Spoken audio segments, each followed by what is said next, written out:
أنا أتكلم بالبحث عند الغناء، ما هيك حكم الغناء؟ أظن هكذا. الآن سأكتشف لك. 63 هذا هنا الغناء والسماع عند الصحابة. فهم؟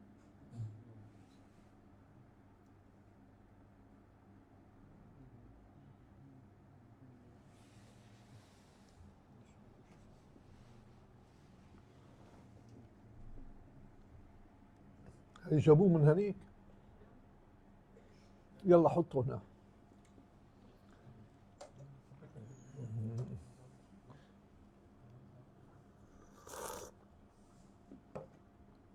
اليوم النساء غائبات،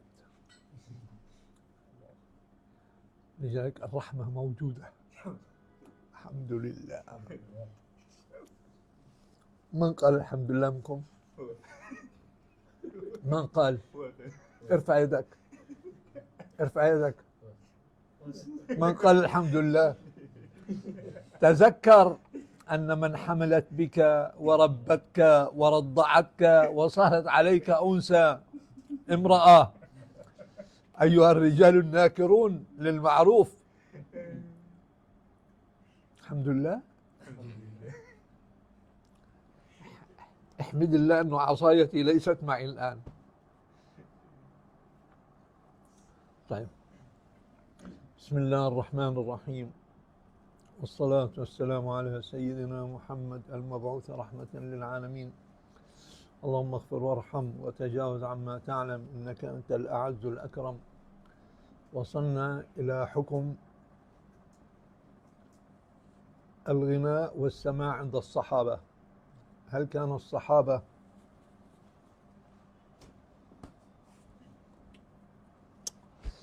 الصحابة رضي الله عنهم يسمعون الغناء ويجيزون الغناء أم لا؟ سنشوف شو ماذا عندنا في السيرة النبي وأصحابه صلى الله عليه وسلم. تفضل.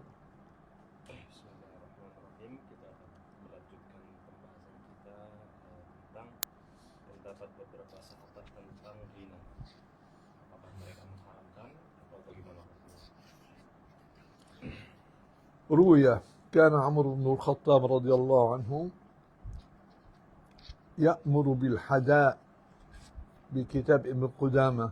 بالحداء بمعنى أن يحدو عندما يسير ما والحداء عندما يسير الركب في الصحراء من الجمال والمسافرون، هناك من يحدو أي من يغني أمامهم لينشط الجمال على السير، وكي يطرب ويسر ويسمع المسافرين معهم، إن كانوا هؤلاء المسافرين هم جنود أم مسافرين أو رجال أو نساء، لم يكن هناك حكم مميز.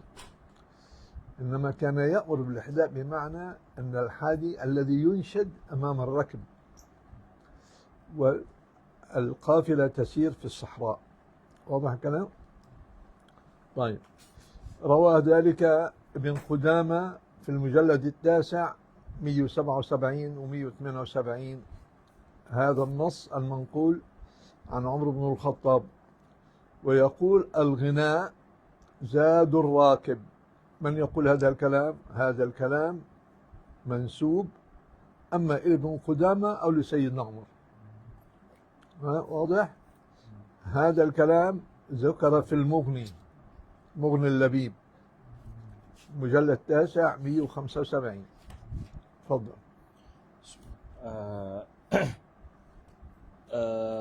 Diriwayatkan oleh Ibnu Qudamah di dalam kitab yang Syekhna sebut tadi, ya, bahwasanya Sayyidina Umar, ya, ketika beliau itu dalam perjalanan safar atau perjalanan menuju sebuah tempat yang jauh, yang Sayyidina Umar memerintahkan seseorang, ya, untuk melantunkan sebuah ghina ya untuk menyemangatkan orang-orang yang musafir, untuk menyemangatkan onta-onta yang sedang berjalan, ya. Dan itu selalu terjadi atau sering terjadi, mau itu yang naik semua laki-laki atau ada juga perempuannya, ya. Dan riwayat ini mansubnya imma ke Ibnu Qudamah Al-Maqdisi atau kepada Sayyidina Umar. وعن خوت بن جابر خرجنا حجاجا مع عمر بن الخطاب فسرنا في الركب منهم من كان معهم في الركب في هذا الحج أبي عبيدة بن الجراح صحابي وعبد الرحمن بن عوف فقال القوم غنوا يا خويد، اسم هذا الرجل خويد، فغناهم. فلما كان السحر، وقت السحر في الليل، قال عمر لسانك يا خويد، يعني اسكت تكفي الآن وقت التهجد وقيام الليل، قد سحرنا. موسوعة عمر محمد بن رواس الرافعي. تفضل.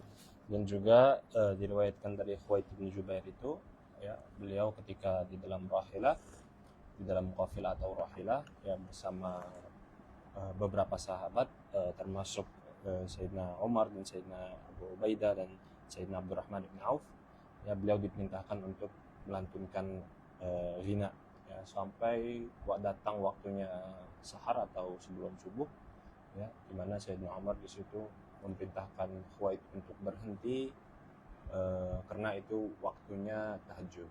طيب. الخليفة الثالث عثمان بن عفان قال في الموردي، أي ورد ذلك الكلام عن لسان الإمام الموردي. الموردي شافعي ولا حنفي؟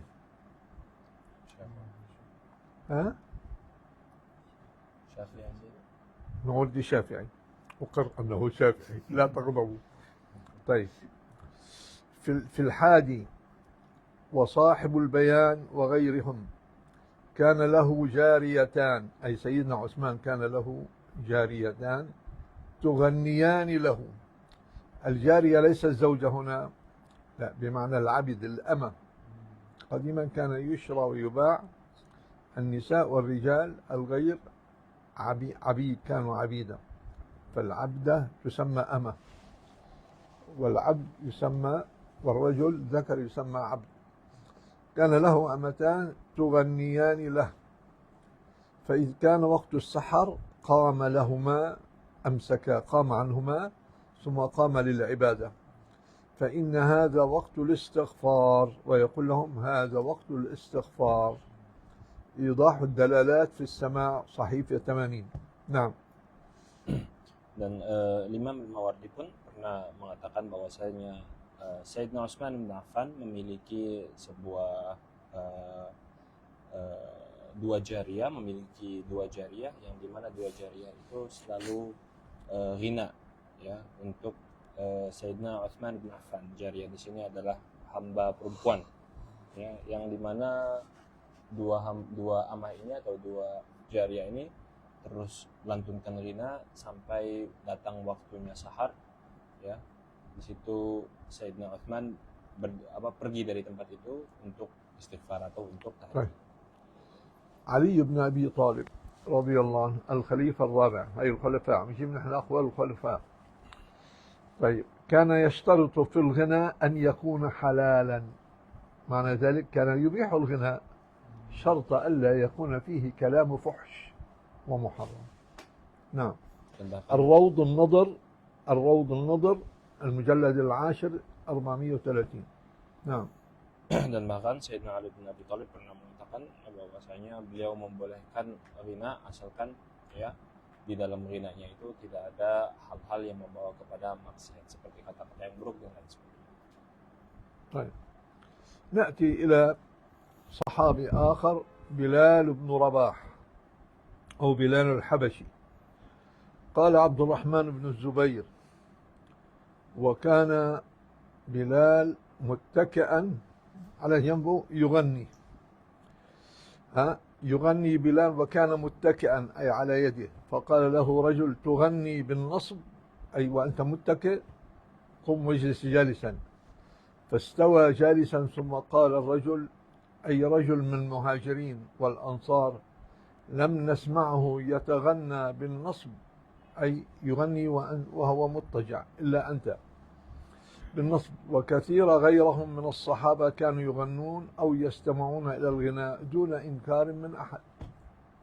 فهم؟ لذلك يعني خففوها شوية وهابية علينا، ماشي الحال. نعم. Dan bahkan Sayyidina Bilal Habasyi, di mana beliau ya suatu hari pernah ghina sambil menyender. Ya, setelah itu ditegur oleh salah satu seseorang muhajirin yang dimana menegur Sayyidina Bilal. Akhirnya Sayyidina Bilal pun tegak dan melanjutkan ghinanya. Ya. نأتي أيضا الغناء عند السلف بالعموم، جبنا أقوال الصحابة وجبنا أقوال تابعين منهم بلال، إنما عند السلف ما هو الغناء عندهم؟ هل هو محرم ولا حلال؟ نقول لمن يحرمون الغناء. طيب نقول الغناء عند السلف عن عبد الله بن جريح، وهو من العلماء والزهاد والعباد والحافظ للجميع على عدالته، كان يسمع الغناء ويعرف الألحان، أي يعرف كيف نغم النغمات بتاعت الغناء، وهذا دلالة واضحة أنه جائز عند السلف. نعم. Itu semua dalil-dalil yang dimana para khulafa Rasyidin itu membolehkan ghina. Ya. Adapun ghina menurut salaf, ya kita ambil salah satu contoh. Di sini Syekhna membawa contoh Abdullah bin Juraih, yang dimana beliau adalah seseorang yang dikenal sebagai seseorang yang sangat alim, sangat zahid, sangat abid. Ya. Tetapi beliau juga memiliki hobi ghina itu, dan bahkan beliau mengetahui ilmu syair atau ilmu lahan. سنأتي إلى قول إمامنا الأعظم أبي حنيفة النعمان: لا تغضبوا يا شافعية. سنقول ماذا قال في الغناء. حكي، انتبه لهذه القصة، حكي أن قتيبة عنه، يعني قتيبة حكى عنه وغيره، أنه كان له جار يغني، كان جار يعني في جانب بيته رجل ساكن يغني له ويقول شعرا، يعني يغني لمن؟ لأبي حنيفة، ولو كان الغناء منكرا لنهاه أبو حنيفة ولم يقبل أن يسمع. فكان هذا يغني شعرا ويقول: أضاعوني وأي فتى أضاعوا، أضاعوني وأي فتى أضاعوا ليوم كريه ومدد ثغري، أي مدد ثغار للجهاد. فافتقده يوما أبو حنيفة، طلع عليه لم يجده، فسأل عنه فقالوا: سجن في سجون عيسى الأمير، موضوع في السجن عند عيسى الأمير. فلبس عمامته أبي حنيفة وذهب إلى الأمير، إلى أمير البلد، وتحدث معه في شأن هذا الرجل. فقال الأمير: لا أعرف اسمه. فقال أبو حنيفة: ولا اسمه عمر فقط، هذا الذي يعرف عنه، ما أعرف إلا اسمه عمر. قال له: في عمر كثير اسمه عمر. فقال الأمير: أطلقوا السراح كل من اسمه عمر، كل واحد اسمه عمر طلعوه. فلما خرج قال له أبي حنيفة: أضعناك يا فتى؟ قال: بل حفظت، عفوا بل حفظت، أي حفظني الله من الفتن. نعم. Adapun dari Sayyidina Imam Al-Azam Abu Hanifah, beliau memiliki seorang tetangga yang dimana tetangganya itu selalu melantunkan ghina atau syair untuk Abu Hanifah. Dan tidak mungkin ya, menurut kalau memang secara musik atau ghina itu haram secara mutlak, tidak mungkin seorang seperti Abu Hanifah membiarkan tetangganya ya dan bahkan mendengarkan ghina dari tetangganya. suatu hari tetangga ini masuk penjara atau ditangkap oleh Amir, yang dimana di situ Sayyidina Abu Hanifah datang kepada seorang Amir itu dan meminta untuk membebaskan tetangganya. Ditanya oleh Amirnya siapa namanya, karena di dalam penjara itu pasti banyak orang dan dia tidak tahu siapa tetangga Sayyidina Abu Hanifah di sini. Abu Hanifah tidak mengetahui namanya, hanya nama pertamanya saja, yaitu Umar. Ya. Akhirnya seorang Amir itu mengatakan, ya udah, kalau Sayyidina Abu Hanifah yang meminta, keluarkanlah semua orang yang bernama Umar. Ya. Dan ketika keluarlah seorang tetangga dari Sayyidina Abu Hanifah, Sayyidina Abu Hanifah mengatakan, ya ada'naka ya fata, kita telah kangen denganmu atau kehilanganmu. Ya. Qala bal hufidtu, bimana saya tidak tersesat, tetapi saya terjaga oleh Allah Subhanahu wa taala. قول أبو حنيفة له أضعناك أي لم نسمع صوتك لم نسمع شعرك قال بل حفظت من الفتن. هذا تقدير الكلام. سنقول للإمام الشافعي ما رأيه وقوله في الغناء. الشافعي يحرم الغناء أم يبيح؟ من المفتي الذي يفتي منكم يا شافعية؟ من يقول الشافعي يبيح الغناء؟ يفتي بدليل يا سيدي ولا بدليل. طيب نسمع ما قال الشافعي.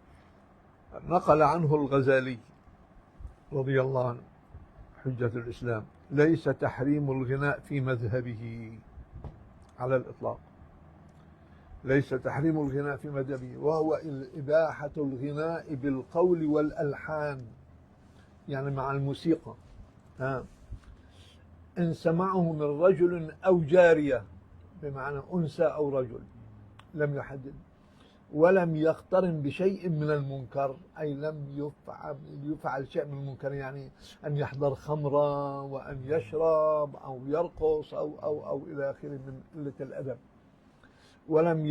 ولم يضع الصلاة عن وقتها. كتاب إيضاح الدلالات، صحيفة 94 و 95، الإمام الغزالي. طيب تفضل. Adapun menurut Imam di dalam mazhab Syafi'i, Ghazali di mazhab Imam Syafi'i, Imam Ghazali mengatakan bahwasanya di dalam mazhab kita atau di dalam mazhab Syafi'iyah, bahwasanya ghina itu ya secara umumnya mubah, ya. Itu termasuk bil qaulnya dan juga dengan lahan-lahannya, dengan melodinya dan dengan kata-kata yang di dalam yang ada di dalam lagu tersebut, selama ya lagu itu ya tidak sambil melakukan sesuatu yang mungkar seperti minum khamar atau bermain dengan wanita dan lain sebagainya, dan juga tidak melalaikan waktu sholat. Selama ini semua terjaga, ya, di mazhab Imam Syafi'i ghina itu mubah. طيب ماذا قال أحمد بن حنبل المذهب الحنبلي؟ قال أبو الوفاء في كتابه الفصول: صحت الرواية عن أحمد أي ابن حنبل أنه سمع الغناء عند ابنه صالح، أي كان عند ابنه صالح ولم ينكر عليه. وسئل مرة عن قصائد الرقاق التي فيها ذكر الجنة والنار، وقال: مثل أي شيء قالوا، إذ ما قال لي ربي أما استحييت تعصيني وتخفي الذنب عن خلقي وبالعصيان تأتيني. فدخل بيته وسمع نحيبه بكاءه، أي أحمد بن حنبل يبكي لما سمع هذا الكلام من الشعب. من دخل بيته يردد ويقول هذه الأبيات، أخذ يردد هذه الأبيات، هذا الإمام أحمد بن حنبل. نعم. Dan adapun di mazhab Imam Ahmad bin Hanbal, ya, diriwayatkan dari Abu Wafa di dalam kitabnya bahwasanya anak dari Imam Ahmad bin Hanbal yaitu adalah Saleh.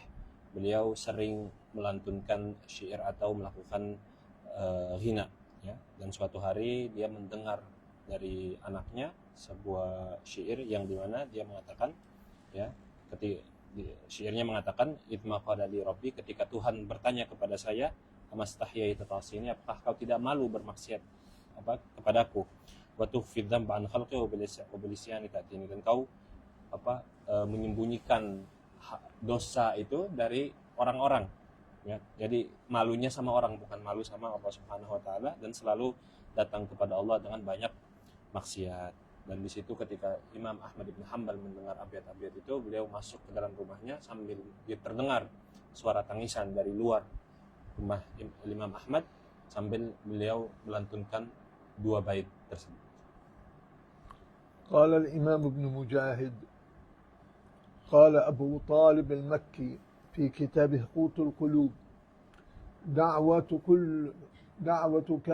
دعوة كان لا يلبي به لا يكون فيها سماع. عم يحكي عن من؟ عن أبي طالب المكي. فها هو ذا سماع الرسول والصحابة والتابعين والسلف الصالح هو كما هو الذي رأينا وسمعنا أمر هادف، أي له غاية. ما في إنسان يضيع وقته دون فائدة. النشيد الهاتف أوله أن يكون النشيد هاتف له معنى، لا كلام دون معنى. نعم. نأخذ بعض النماذج. تفضل. Dan Imam Ibn Mujahid, ya, beliau mengatakan bahwasanya beliau meriwayatkan dari Abu Thalib al-Makki di dalam kitabnya Qutul Qulub, ya, bahwasanya ghina itu yang dilakukan oleh Rasulullah SAW dan para sahabat dan salafus saleh itu memiliki bentuk-bentuk tertentu, ya. Yang pertama itu adalah nasyid atau ghinanya yang hadif, yang memiliki tujuan baik, yang memiliki maksud baik. أولا ما فيه ذكر الجنة والنار، أي القصائد والمداح والغناء الذي فيه ذكر الجنة والنار، وحب الرسول والحظوة بقربهم وأهل بيت رسول الله أيضا بقربهم، لعل هذا نجده دائما بالموالد المباركة. هذه الكلمة. نعم. Yang pertama itu adalah, ya, qasidah atau ghina yang selalu mengingatkan kita kepada Allah Subhanahu wa taala, dan mengingatkan kita kepada surga dan neraka, dan cinta kepada Rasulullah sallallahu alaihi wasallam, dan berusaha untuk mendekat kepada Rasulullah sallallahu alaihi wasallam, yang selalu kita dengar di dalam maulid-maulid dan lain sebagainya. وكما جاء بالمولد رحماك يا رب العباد رجائي ورضاك قصدي فاستجب لدعائي وحماك أبغي يا إلهي ضارعا ومنك الرضا فجد بولائي، أي كلها توسل. نعم. Dan salah satu contohnya di mana di sini seorang hamba, ya, meminta ampun dari Allah Subhanahu wa taala, waridaka qasdi, dan, ya, ridhamu adalah tujuanku, fastajib li du'ai, maka kabulkanlah doa saya, wahimaka abghi, dan saya meminta perlindunganmu, ya ilahi dhari'an, saya meminta kepadamu wahai Tuhan dengan dengan rendah hati, wa minka ridha fajid biwalai, ومنك الرضا فجد بولائي وأن ترضى عني كي أكون عبدا لك. هذا تقدير الكلام. Dan ridhoilah saya agar saya bisa menjadi seorang hamba. وكذلك في قصيدة رب إلهنا ما أعدلك، إلهنا ما أعدلك مليك كل من ملك لبيك إن الحمد لك لبيك إن الحمد لك. مثال آخر على القصائد. نعم. Dan contoh lagi, ya, ilahana ma'adalak, ya, wahai Allah, seberapa luas atau seberapa besar keadilanmu, ya, maliku kulli man malak, Allah Subhanahu wa taala yang memiliki semua yang bisa dimiliki, labbaika innal hamdalak, ya, puji syukur hanya padamu, labbaika innal hamdalak, puji syukur hanya untukmu. كذلك نشيد الحب والمناجاة والغزل مع الله ورسوله، وهو فما المنازل لولا أن تحل بها، هذا كلام للنبي، وما الديار وما الأطلال والخيم لولاك ما شاقني ربع ولا طلل ولا سعت بي نحو الحمى قدم في كل جارحة عين أراك بها مني وفي كل عضو مني للثناء فمو. فإن تكلمت لم أنطق بغيركم وإن سكت فشغلي عنكم بكم. Nah, Dan ini adalah qasidah yang di situ bermunajah ya, kepada Rasulullah sallallahu alaihi qasidah hub kepada Rasulullah sallallahu alaihi wasallam. Ya, famal manazil laula an tahilla biha, ya, rumah itu tidak ada gunanya kalau kau tidak ada dalam rumahnya. Itu apa? Kepada Rasulullah. Wa mad diyar wa mal atlal wal khiyam. Begitu juga dengan diyar, yaitu rumah juga sama. Wal atlal, rumah yang ditinggalkan, dan khiyam adalah kemah. Ya, laula ma syaqani rub'un wala tarab. Tanpa ada cinta kepadamu, saya tidak akan pernah bergerak dari tempat saya. Wala su'tu bi nahwal hima, dan saya tidak akan mengangkat kaki ini menuju kepada Ardul Hima atau ya Makkah dan Madinah. Fi kulli jarihatin ainun araka biha. Di setiap tubuhku ada sebuah mata yang selalu menyaksikan adanya dirimu. Wa fi kulli udwin lithana'i kami, dan begitu juga ya ada mulut, di setiap tubuhku ada mulut yang selalu memuji Rasulullah sallallahu alaihi wasallam. Fa in takallamtu lam antiq bi ghairikum. Kalau saya berbicara, saya tidak pernah berbicara kecuali tentang kalian. Wa in sakattu fashughli ankum bikum. Dan ketika pun saya diam, ya saya terdiamnya pun karena menyibuki diri dengan Rasulullah sallallahu alaihi wasallam. كما أن هناك أيضا النشيد النبوي وهو ذكر شمائل النبي وأوصاف الرسول وسيرته، وكذا نشيد الحكمة والموعظة، فكله جائز. الآن الرد على على أدلة تحريم السماع والإنشاد. سنرد على من قالوا أن هناك آيات وأحاديث تحرم السماع. سنبين هذا المفهوم. نعم. Dan ada banyak lagi untuk qasidah-qasidah yang dibolehkan, ya, bukan hanya tema-tema ini, tapi tema-tema yang lain seperti wa'az, sirah dan lain sebagainya pun itu adalah qasidah-qasidah yang terpuji, ya.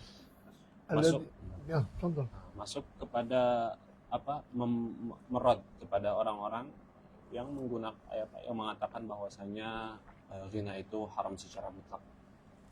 الذين حرموا أخذوا بالتحريم السماع والغناء من الآية الكريمة بقوله تعالى: ومن الناس من يشتري لهو الحديث ليضل عن سبيل الله. سورة لقمان آية 6. قالوا الغناء لغو، مستدلين بحديث الترمذي: لا تبيعوا القينات ولا تشتروهن. القينات يعني أداة الطرب، أدوات الطرب. ولا تشتروهن ولا تعلموهن. واضح؟ ولا خير في تجارة فيهن وثمنهن حرام. رواه الترمذي 3195. استدلوا بهذا، سنرد عليهم. نعم. Orang-orang yang mengatakan bahwasanya ghina itu haram, mereka menggunakan dalil ayat Luqman ayat 6. Wa minan nasi man yashtari lahwal hadits liyudilla an sabilillah. Bahwasanya ada beberapa orang, ya, dia terjun kepada lahwal hadis, ya, lahwal hadis, ya, agar setelah itu dia sesat, ya, tersesat di dalam perjalanan. Di sini mereka mengatakan bahwasanya lahwal hadis ini adalah musik dengan dalil hadis yang ada di dalam Tirmizi, yang dimana Rasulullah SAW mengatakan janganlah kalian menjual alat-alat musik, ya, dan jangan dibeli dan jangan dipelajari, ya, dan tidak ada baik atau tidak ada berkah, tidak ada kebaikan daripada tijarah atau berbisnis, ya, di dalam hal dalam alat musik, ya, wa thamanunna haram, bahkan ketika dijual pun uangnya itu uang haram. هذه الآية جاءت لها سبب نزول، لم تنزل هكذا وعظ وإرشاد فقط، لها حادثة. أولا أن الآية نزلت في النضر بن الحارث. النضر بن الحارث لأنه كان يشتري كتب الأعاجم، وكان يجلس بمكة، فإذا قالت قريش أن محمدا يقول كذا وكذا ضحك هو وحدثهم بأحاديث ملوك الفرس والأعاجم ويقول حدثني هذا أحسن، حديثي هذا أحسن من حديث محمد، فأنزل الله سبحانه وتعالى هذه الآية. واضح؟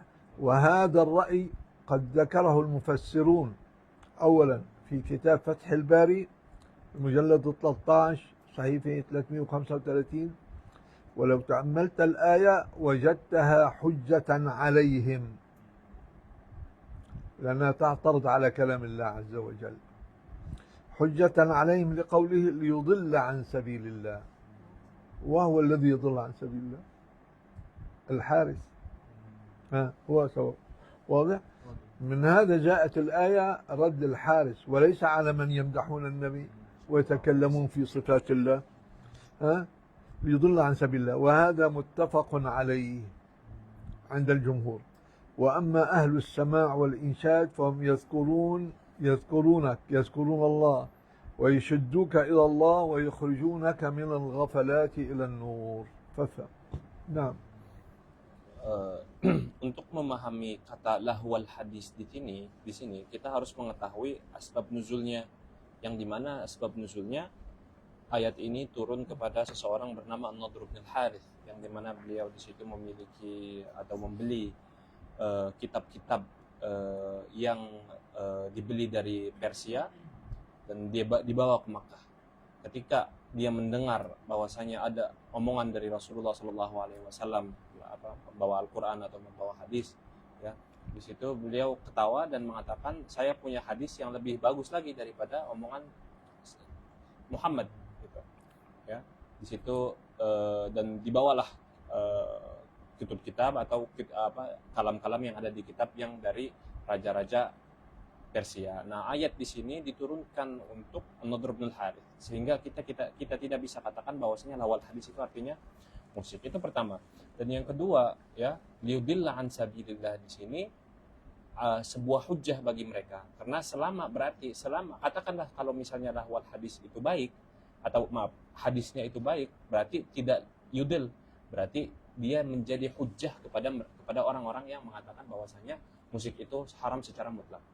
أما الآية الثانية يستشهد بها المانعون قوله تعالى أفمن هذا الحديث تعجبون وأنتم سامدون، أي نائمون غائبون، النجم. وعلى هذا يجب أن يحرم الضحك والبكاء، لأن الآية تشتمل عليه. ممنوع واحد منكم يضحك وممنوع يبكي، حرام، لأن الآية هيك بتقول. واضح الكلام؟ وهذا كلام مغفلين، لأن الآية تشتمل عليه. كذلك قوله تعالى الشعراء يتبعهم الغاوون، كذلك كل الشعراء غاوون، يتبعهم الغاوون، يعني يغوون بكلام الشعر وينسون القرآن. هذا كله نهي على عدم ترك القرآن. وهذه الآية نزلت في شعر الكفار وليس في شعر مدح النبي وأوصاف النبي صلى الله عليه وسلم، ولا يصح التعميم.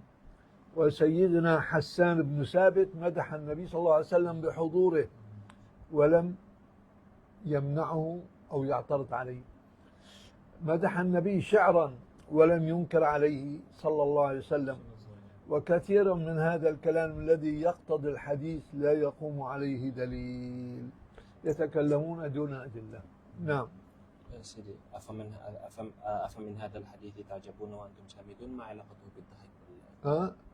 يضحكون من كلام الشعر الذي يمدح النبي، غائبون، هن ينشغلوا بغير ما يذكرهم بالله عز وجل، وإذا ما ذكروا بالله سامدون نائمون في عالم آخر، يعني في الغفلة. نعم. نعم، لم أفهم يا سيدي. وعلى هذا يجب أن يحرم الضحك والبكاء. على قولهم لازم حرام الواحد يضحك وحرام يبكي، هذا رد عليهم. نعم. وليس دلالة. إذا بدنا نمشي على قولكم ممنوع الواحد يضحك وممنوع يبكي إذا واحد نزلت في مصيبة، هذه مشاعر إنسانية، كيف بدك تمنعها عن الناس؟ عشان هي من لغو الحديث يعني مثلا؟ لا، الغفلة، ولكن هذه طوارئ تمر على الإنسان. ورد عليهم، هم الرد عليهم الذين أنكروا المدح للنبي وغيرهم، لأنه أنتم سامدون ضايعين في عالم آخر. نعم. واضح؟ Nah, adapun ayat yang kedua, mereka di sini beristidlal dengan ayat afamin hadzal hadithi ta'jabuna wa antum samidun. Ya, di sini Syekh mengatakan wa ala hadza, atas dasar pendapat mereka sendiri, berarti dhahik dan buka juga haram kalau kita mengikuti dalil mereka, ya. عفوا، الآية نزلت في الكفار بشعر الكفار ولم تنزل في شعر المسلمين. Nah, فلما لا نخلط الأمور، والدليل أنه حسان سيدنا حسان مدح النبي ولم ينكر عليه. نعم. Dan ayat yang ketiga di dalam Al-Quran, di dalam surah Syu'ara 224, Asy-Syu'ara yattabi'uhumul ghawun, yang dimana Allah Subhanahu Wa Taala menjelekkan para syu'ara. Ya, di sini syu'ara di sini bukan secara umum, ya. Dia yang dimaksud di dalam ayat di situ adalah syu'ara yang kafir, ya. Karena di sisi lain Rasulullah SAW memiliki sahabat-sahabat yang selalu melantunkan syair depan Rasulullah, memuji Rasulullah, seperti Sayyidina Hasan bin Thabit dan banyak lagi lainnya. Maka di sini syu'ara yattabi'uhumul ghawun itu bukan secara umum, tapi hanya kepada syu'ara orang kafir. وهنا تمسكوا بفعل أبي بكر رضي الله عنه أنه ردع إنسان وزجره، ولكن النبي أوقف أبا بكر وصحح له مفهومه.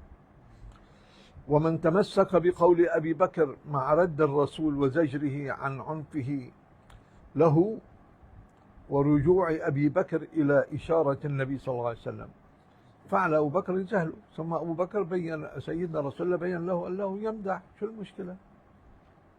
فرجع.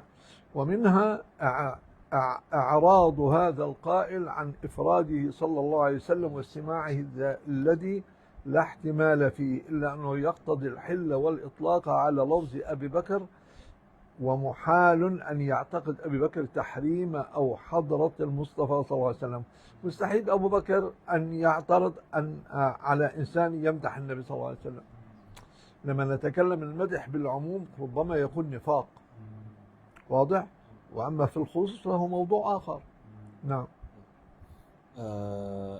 Dan juga mereka berpegang kepada dalil di mana ada seseorang yang melantunkan ghina, memuji Rasulullah Shallallahu Alaihi Wasallam, ya.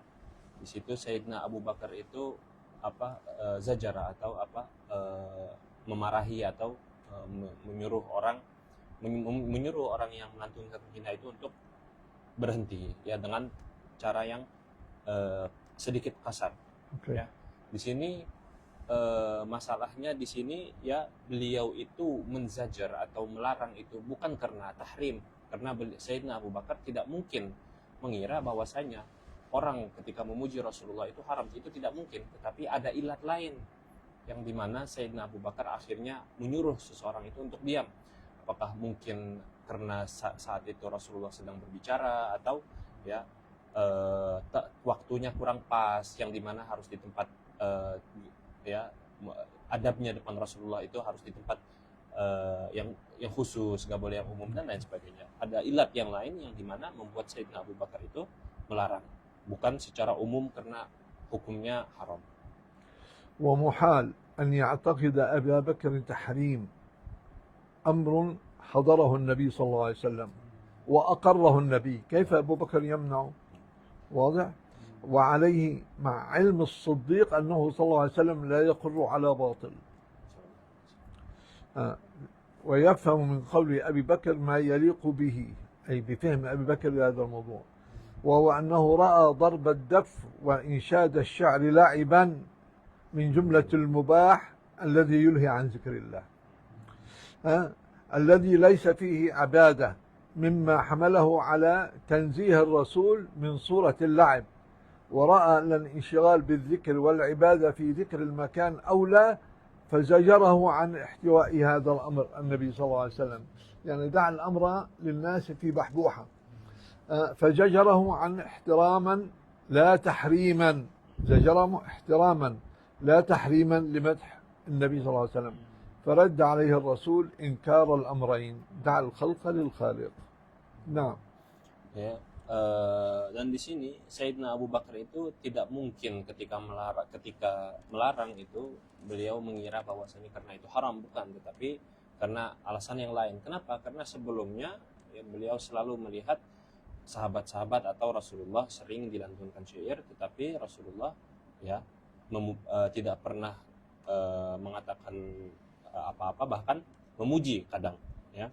Berarti di sini alasan daripada Sayyidina Abu Bakar itu melarang ya karena saat itu ghina yang dilantunkan itu ghina yang bukannya mengajak kepada kebaikan, ya, bukannya pujian Rasulullah atau dan lain sebagainya, dan juga bukan sesuatu yang haram, tetapi karena depan Rasulullah maka ghina-ghina yang mubah-mubah yang seperti itu lebih baik tidak usah depan Rasulullah. Maka di sini ketika Sayyidina Abu Bakar itu melarang, itu bukan karena tahrim, tetapi ihtiraman kepada adanya Rasulullah Shallallahu Alaihi Wasallam.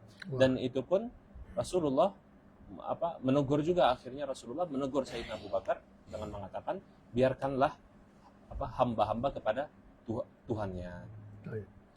أولا أن لا يعتقد تحريم ما أباحه على من شرعه توسعة على الأمة. لا نصح أن نحرم شيء أباحه الشرع وإلا نضيق على الأمة، واضح؟ والناس إظهار الشارع مكارم الأخلاق وسعة الصدر، فافهم. نعم. Jadi ada beberapa poin yang kita harus pahami. Yang pertama itu bahwasanya kita tidak bisa mengharamkan sesuatu yang tidak diharamkan oleh syariat semata-mata kelihatannya buruk secara akal gitu saja. Itu yang pertama. Dan yang kedua, ya, menunjukkan syariat, bahwasanya syariat itu adalah syariah Islamiyah adalah syariah yang luas, siatus sadri yang luas, yang menjaga makarim akhlak dan siatus sadri. أما دعواهم أن الصحابة والتابعين لم يسمعوا الغناء ولا جلسوا في مجالسه، فالجواب إن كثيرا من الأخبار والكتب الموثوقة جاءت بخلاف ما تقولون. فهم؟ ويقول الإمام الشعبي الفقيه لروايته المشهورة والموثوق بها إنه كان يجعل من داره مكانا لابن سريج يغني فيها عندما استقدمه أهل العراق من الحجاز. هاي دليل. نعم. Dan adapun klaim-klaim orang-orang yang mengatakan bahwasanya para sahabat, para tabi'in tidak pernah mendengar ghina, tidak pernah mendengar musik ya, ghina ya, atau syair, itu adalah klaim yang salah, karena banyak riwayat yang mautsuq, riwayat yang sahih yang dimana meriwayatkan bahwasanya mereka, para sahabat dan para tabi'in itu pernah mendengar lagu dan bahkan pernah duduk di majalis yang dimana di situ ada ghinanya. Dan bahkan Imam Asy-Syabi ya, beliau meriwayatkan bahwasanya beliau itu memiliki tempat di dalam rumahnya yang dimana di situ Ibnu Suraij selalu melantunkan ghina. ولربما سائل يسأل في الآية المذكورة في سورة الشعراء ويقول فيها ربنا الشعراء يتبعهم الغاوون. على مين عم يحكي؟ عم يتكلم على غير المسلمين، مش على المسلمين المؤمنين الذين كانوا يقولون في الإسلام أقوالا قبيحة وبالرسول. ألم تراهم في كل واد يهيمون؟ كلهم بيمدحوا فلان وبيذموا فلان، ما عندهم قاعدة. من يدفع لهم أكثر يمدحوا ومن يمنع عنهم يلعنوا. هذا السورة نزلت بهالناس دول. ألم تراهم في كل واد يهيمون، بمعنى ضائعين وراء أهوائهم، وأنهم يقولون ما لا يفعلون، يقولون الشيء وهم يفعلون خلافه. إلا الذين آمنوا، استثناء، إلا الذين آمنوا وعملوا الصالحات وذكروا الله كثيرا وانتصروا من بعد ما ظلموا بعدما ظلموا. الآية 224 كتاب الشعراء. طيب، أليس هذا دليل على تحريم الشعر؟ فإذا كل الشعر حرام، ولكن الآية ما بتقصد كل الشعر. نعم. Dan juga ayat yang dimana ya wasyu'ara yattabi'uhumul ghawun alam tara annahum fi kulli wadin yahimun, dan para syu'ara yang ya pengikutnya semuanya orang sesat ya. Apakah kau tidak melihat bahwasanya mereka itu fi kulli wadin yahimun, dimanapun ada, dimana tersesat ya. Ya fi kulli wadin yahimun wa annahum yaquluna ma la yaf'alun, dan mereka selalu mengatakan hal-hal tidak pernah mereka lakukan ya. Apakah ini bukannya dalil kepada tahrimnya ghina? نعم واضح. الجواب على ذلك على هذا بما رواه ابن عباس أنه حينما نزلت هذه الآيات جاء حسان وكعب بن مالك وابن رواحة 3 من الصحابة يبكون إلى النبي صلى الله عليه وسلم، فقالوا يا نبي الله أنزل الله تعالى هذه الآية، بمعنى أنزل الآية الشعر بتاعت الشعر، يعلم أن شعراء، نحن نقول الشعر أيضا، فقال اقرأوا ما بعدها النبي صلى الله عليه وسلم إلا الذين آمنوا وعملوا الصالحات. خرج التحريم بالاستثناء. فافهم أنتم وانتصروا من بعد ما ظلموا أنتم ولا تذكرون الآباء والأمهات، يعني لا تتغنوا بالآباء والأمهات. نعم. Dan yang di ayat ini diriwayatkan oleh Ibnu Abbas bahwasanya ayat ini ketika pertama kali turun ya, para syu'ara itu datang dan sedih, datang kepada Rasulullah SAW dengan sedih ya. Mereka di situ mengira bahwasanya ayat ini turun kepada mereka, yang ayat yang tadi yang alam tara annahum fi kulli wadin yahimun dan sampai akhir ya. Mereka di situ sedih dan datang kepada Rasulullah karena mereka tahu dan Rasulullah tahu bahwasanya mereka adalah syu'ara ya. Dan di situ ketika mereka datang kepada Rasulullah sallallahu alaihi wasallam menjawab ya, lanjutkanlah ayatnya, dilanjutkan illal ladzina amanu wa amilus solihati, kecuali para syu'ara yang beriman dan melakukan amal soleh ila akhiril ayat. أما الإشكالية الثانية فيما روى عن أبي هريرة وأبي سعيد الخدري قال بينما رسول الله صلى الله عليه وسلم إذ عرض شاعر ينشد رسول الله خذوا الشيطان أو امسكوا الشيطان لأنه يمتلي جوف رجل قيحا خير له من أن يمتلئ شعرا، أخرجه مسلم. قال علماؤنا إن فعل النبي مع ذلك لما علم النبي من حاله أنه منافق كذاب، فلربما اتخذ الشعر وسيلة للكسب والمادة أو المدح لمن يعطيه، أو في الهجو والذم لمن يؤذيه فيؤذي الناس في أموالهم وأعراضهم، وعليه فلا يصح الإصغاء إليه بل يجب الإنكار عليه لأنه يؤذي الناس. وكما قالت عائشة النبي صلى الله عليه وسلم قال لأن يمتلئ جوف أحدكم قيحا ودما خير له من أن يمتلئ شعرا، أي الشعر الكذب. فافهم شعرا هجيت به أي تكلم به على النبي بالوسائل الناقصة. أخرجه البخاري 6155 ومسلم 5853. كتاب فتح الباري مجلد 13 167. نعم. Dan dalil istidlal orang-orang yang mengatakan bahwasanya lagu itu haram adalah hadis yang dimana diriwayatkan oleh Abu Sa'id al-Khudri bahwasanya ya beliau dan Rasulullah Shallallahu Alaihi Wasallam sedang berjalan ya, tiba-tiba aja ada seseorang yang melantunkan syair ya, dan di situ Rasulullah Shallallahu Alaihi Wasallam ya mengatakan bahwasanya ya di situ Rasulullah liyam tadi ajau furajulin qaihan ya, sesungguhnya lebih baik orang itu diisi mulutnya dengan nanah dan darah lebih baik daripada diisi dengan syair. Nah, di situ para mufassirin atau para ulama mengatakan bahwasanya ya ilat daripada Rasulullah mengatakan hal demikian karena Rasulullah tahu kondisi atau halah seseorang yang melantunkan syair tersebut, yang dimana di situ orangnya itu memiliki nifaq, memiliki sifat nifaq, dan juga menggunakan syair itu untuk mendapatkan uang, ya. Ketika dikasih dipuji, ketika orang tidak memberi dihija atau dijelek-jelekan, ya. ولذلك بالتأمل من خلال الاستدلال يتضح أن النبي نهى عن نوع معين من الشعر وهو هجاء الرسول الكريم، وهذا لا خلاف في تحريمه، أن تكلم عن الرسول بما لا يليق. وصول ثواب القرآن، وقفنا عند وصول ثواب قراءة القرآن. إن شاء الله نقف هنا والحمد لله رب العالمين. في أي سؤال؟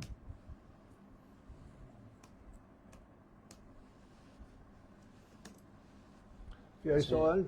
حديث أنا يعني لا أذكر صيغة الحديث بالضبط، لكن يأتي في آخر الزمان قوم يستحلون الحرير والغناء وكذا وكذا، يعني بتكلم عن أهل الغفلة. الغناء هنا الغناء الفاجر، يعني الذي يثير النوازع والغرائز والبهائم. إذا الألف واللام هنا عهد الذهن يا سيدي، ليس استغراب أم كيف؟ لا لا، هذا للتأكيد اللفظ الإعجاز القرآني. ألم ترى أنه في كل واد يهيمون ويقولون ما لا يفعلون؟ هذا عين الكذب. شو صفة الكذب؟ أن تقول ما لا تفعل أو تفعل خلاف ما تقول. والآن اسمع كلامك يعجبني، أشوف أفعالك أتعجب. هذا الزمن الأخبر. تسمع كلام الصبح منه، تجي المساء بتسمع كلام آخر، تضطر تعرف مع ما بدها تتعامل. اللهم حسن الختام بحرمة النبي وسر الفاتحة.